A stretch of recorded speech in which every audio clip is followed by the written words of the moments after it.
Hello viewers, कैसे हैं सारे। आई होप सब ठीक होंगे। तो मैंने सागर और सरिता की कहानी प्यार है या सज़ा की स्टोरी को जहाँ से छोड़ा था वहीं से स्टार्ट करती हूँ। तो आपका ज़्यादा वक्त न लेते हुए करती हूँ स्टोरी को शुरू। सुनिए। जब तैयार होकर सरिता बाहर निकली, सभी की निगाहें उसी पर जम गई थीं। आसमानी लहंगे में आसमानी परी सी लग रही थी। आभा उसे निहार कर बोली, बहुत खूबसूरत लग रही हो सरिता, आज तो सारे बाराती तुम्हें ही देखेंगे। आराधना ने भी हाँ में हाँ मिलाई। सरिता आभा के गले लगी और बोली, दीदी आज तो आप इस दुल्हन की ड्रेस में पूनम का चांद लग रही हैं, किसी की नज़र ना लगे। सरिता अपनी आँखों से काजल लेकर आभा को लगाती है।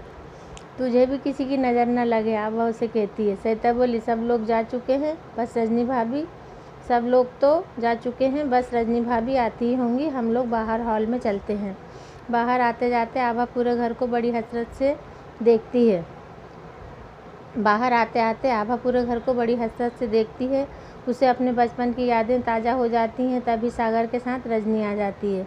आकर आभा के माथे पर चूमती है और गले लगा लेती है। कितनी प्यारी लग रही है दुल्हन के श्रृंगार में। बस बारात आने ही वाली है, मैं तैयार हो जाती हूँ, फिर हम चलते हैं। सागर चलो, तुम भी चेंज कर लो, जल्दी वापस चलना है। सागर सरिता को देखकर देखता ही रह जाता है। गहरे मेकअप से उसका रूप और भी दमक रहा था। सागर अपने रूम में जाता है। सरिता भी पीछे से सागर के रूम में आ जाती है। वो कपड़े पसंद करता है। सरिता कहती है, आपको कोई प्रॉब्लम ना हो तो पसंद करने में कुछ हेल्प कर दूं? वाई नॉट, बड़ी मेहरबानी होगी सड़ू जी। सरिता उसे क्रीम कलर की शेरवानी देती है। यह पहनो, ये तुम पर काफ़ी सूट करेगी। ओके जी, आपका हुक्म सर। आंखों पर लीजिए, इसे पहनकर इसकी कीमत बढ़ा देते हैं। सागर सरिता के चेहरे पर अपने सिर को झटका देकर बालों का पानी गिराता है, जैसे वो अपनी माँ के ऊपर गिराता था।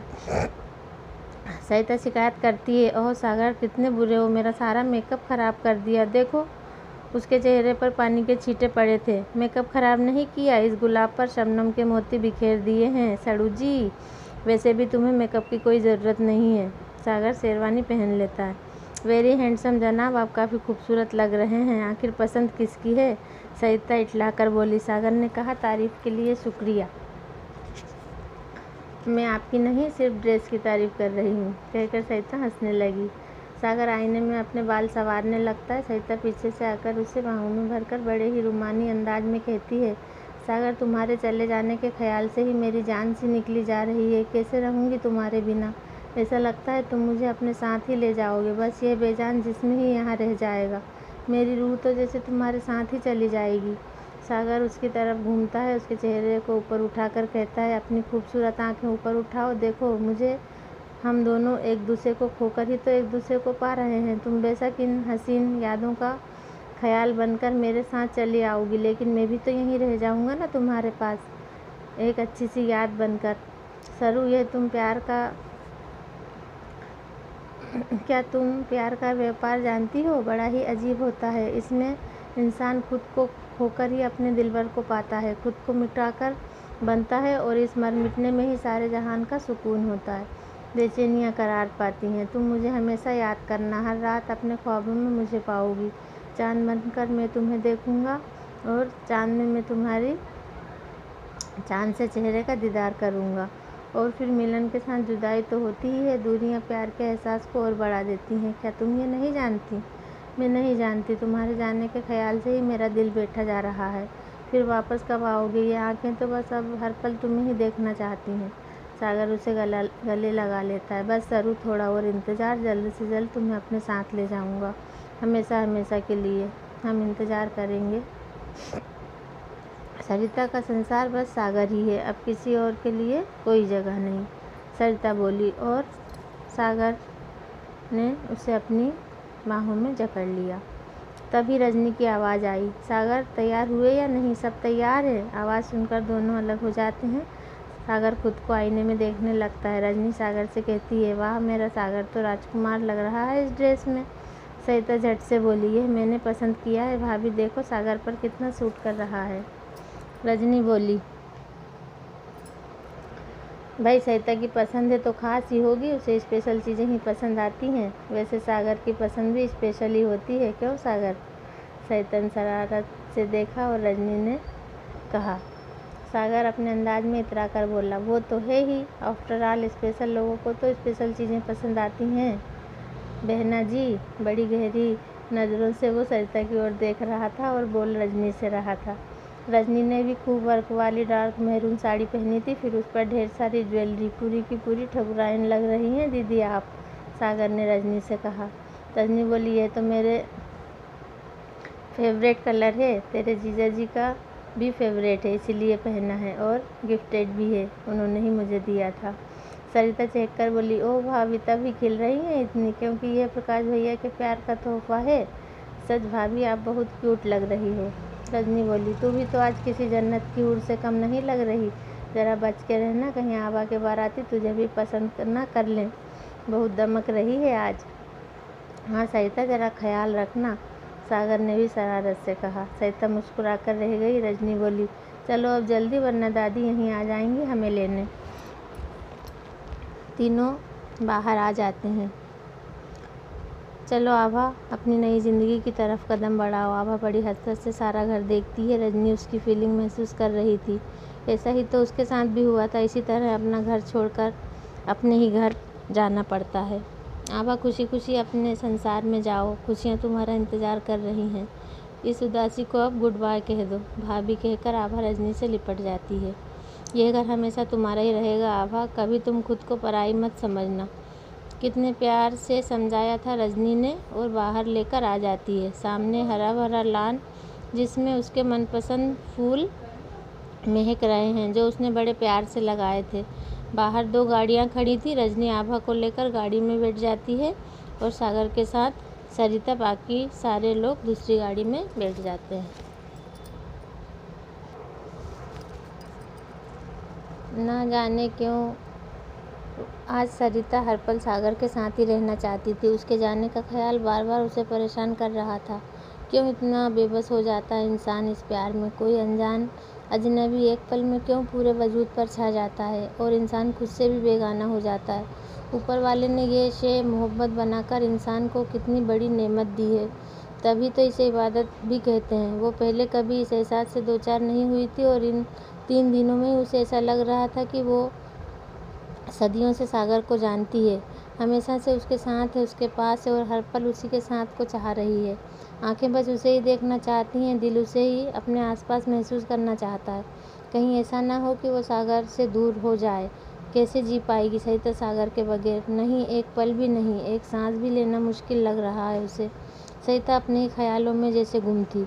सागर ने उसे देखा। क्या बात है, मैं भी तुम्हारे साथ हूँ, कहाँ खो गई हो? नहीं, कहीं तो नहीं, यहीं हूँ तुम्हारे साथ। तभी मैरिज हॉल आ जाता है। सागर उतरकर गेट खोलता है। आइए मलिका दिल, मेरा बस चलता तो इन कदमों को ज़मीन पर न पड़ने देता, अपना दिल बिछा देता। सागर अपने अंदाज में बोला, आपके दिल की जगह मेरे दिल में है जनाब, कदमों में नहीं। ये तोहफा तो सराखों पर रखने का है, सरिता ने भी प्यार से कहा। अब सब मैरिज हॉल में आ गए थे। सब तरफ रोशनियाँ, रंगीनियाँ, खुशियाँ और शोर शराबा था। सागर और सरिता एक दूसरे के पास आने का मौका ही तलाश कर रहे थे। आते जाते सागर सरिता को छेड़ रहा था। सरिता आज इतनी खूबसूरत लग रही थी, सागर का बस चले तो उसे अपनी आंखों में ही कैद कर ले और उसे उसके सिवाय कोई न देख सके। सारी बारात के लड़कों की नज़र सरिता पर ही थी। सागर जल भुन रहा था। उसका जी चाह रहा था कि सबकी आंखें निकाल लें। सरिता भी यह महसूस कर रही थी, सो वो सागर को चिढ़ाने के लिए दूसरे लड़कों को ज़्यादा रिस्पेक्ट दे रही थी। सागर के चेहरे के एक्सप्रेशन देखकर उसे बड़ा मज़ा आ रहा था, इस तरह सागर को परेशान करने में। हर तरफ खुशियों का माहौल था। अब फेरों का समय हो गया था।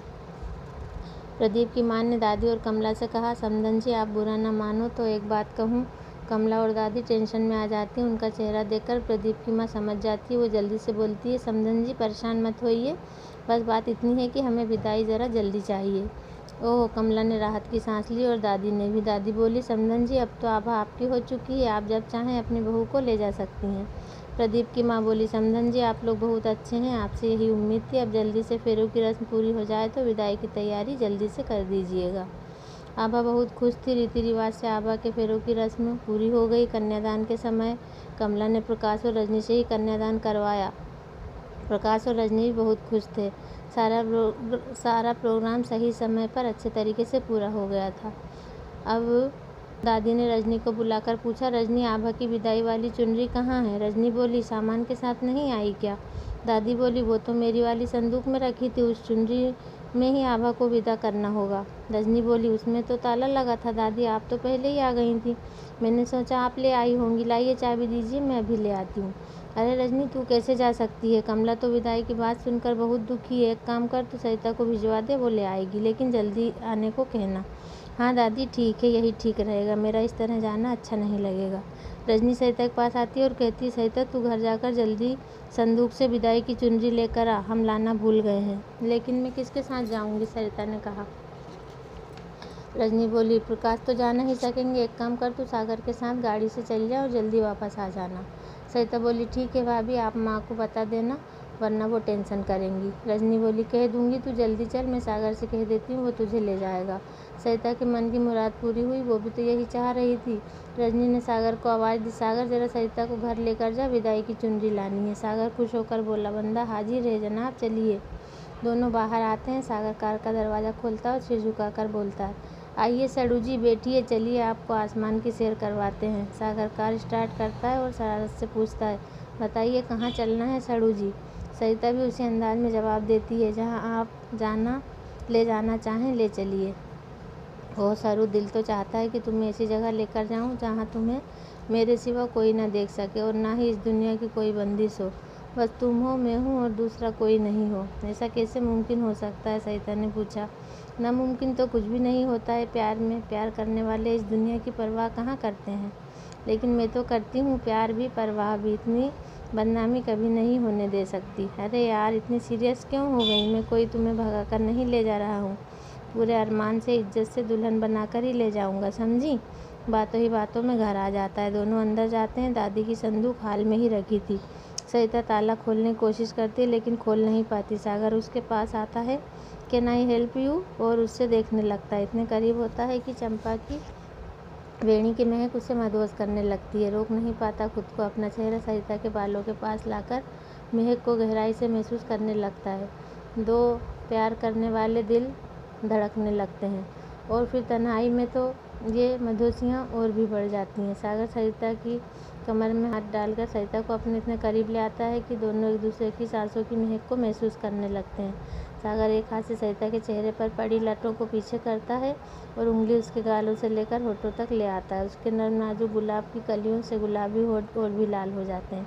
सरिता की सांसें तेज हो जाती हैं। सरिता कोई विरोध भी नहीं कर पाती है और दोनों एक दूसरे की बाहों में समा जाते हैं। सागर उसके होठों पर किस कर लेता है इससे पहले कि वे खुद भी बहकने लगे जज्बातों की आंधी में और कहीं दूर चले जाएं। वो सागर को खुद से दूर कर देती है। प्लीज़ सागर, रुक जाओ, ये सब ठीक नहीं है। अपनी बेकाबू सांसों को काबू करते हुए सरिता कहती है। तो फ्रेंड्स, अब इससे आगे की कहानी अगले पार्ट में। Thank you.